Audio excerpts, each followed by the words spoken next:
खाला की शादी हो चुकी थी। खालो दवाई में काम करते थे। खाला का 7 माह का छोटा सा बच्चा था। खाला शहर में रहती थी और हम गांव में रहते थे। मैं खाला का पसंदीदा भांजा था।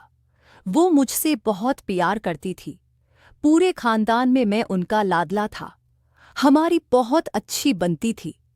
हम एक दूसरे के साथ बहुत मजाक किया करते। मैं खाला से मोहब्बत कर बैठा था।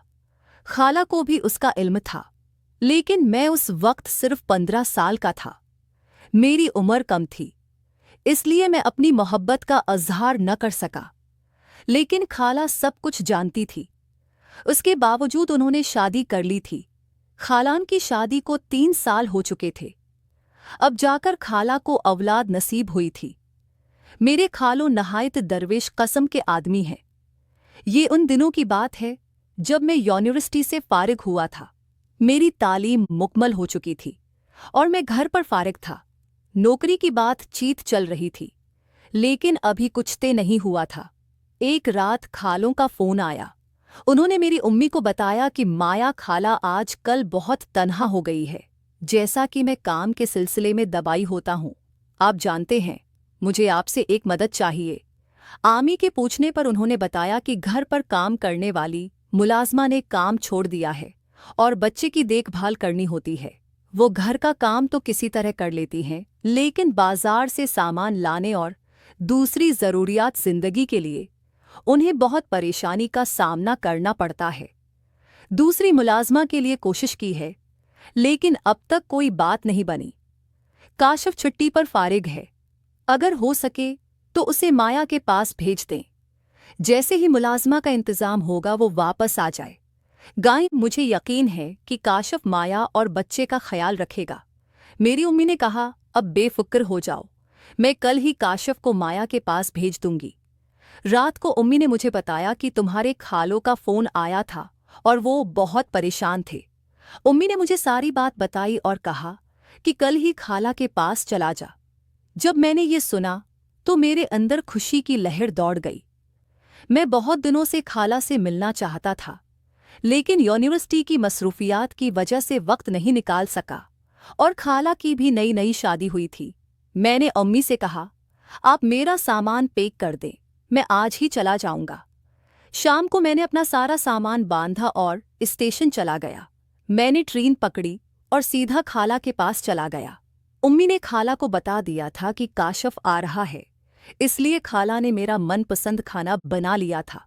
मैंने घंटी बजाई तो जब मेरी खाला ने दरवाज़ा खोला तो मैं उन्हें देखकर हैरान रह गया। खाला ने काले रंग का सूट पहना हुआ था, जिसमें वो क़यामत लग रही थी। वो पहले ही बहुत खूबसूरत थी, लेकिन शादी के बाद तो उनके हिस्से में मज़ीद इजाफा हो। जैसा हसीन चेहरा हमारे पूरे खानदान में किसी का नहीं था। उनके जिस्म की हर चीज़ कमाल थी। मैं तो खाला को देखता ही रह गया। खाला ने मुस्कुराते हुए कहा, अरे काशिफ, कहाँ गम हो गए? मैंने कहा, कुछ नहीं, मैं देख रहा हूँ, आप तो बहुत प्यारी हो गई हैं। मैंने खाला से कहा, मुझे गले नहीं मिलेंगी। ये कहना था कि खाला ने मुझे गले लगा लिया और कहा, तुम अब भी नहीं बदले, बड़े शरारती हो। मैं इंदर गया। खाला का बेटा सो रहा था तो मैंने उसे गोद में उठा लिया और कहा, ये तो बिल्कुल आप पर गया है। खाला ने कहा, चलो बातें भी करते रहोगे या खाना भी खाओगे। फिर मैंने खाना खाया। रात काफ़ी हो चुकी थी, इसलिए मैं कमरे में जाकर सो गया। सुबह उठकर मैंने नाश्ता किया। खाला मेरे पास आकर बैठ गए और कहने लगी, काशिफ, तुम भी समझदार हो गए हो। तुम्हारी खाला ने तुम्हें काम के लिए यहाँ बुला लिया है। मैंने कहा, खाला, ऐसी कोई बात नहीं, आपके लिए कुछ भी करना। वो गंगनाने लगी, उसी लिए तुम मुझे सबसे ज़्यादा अच्छे लगते हो।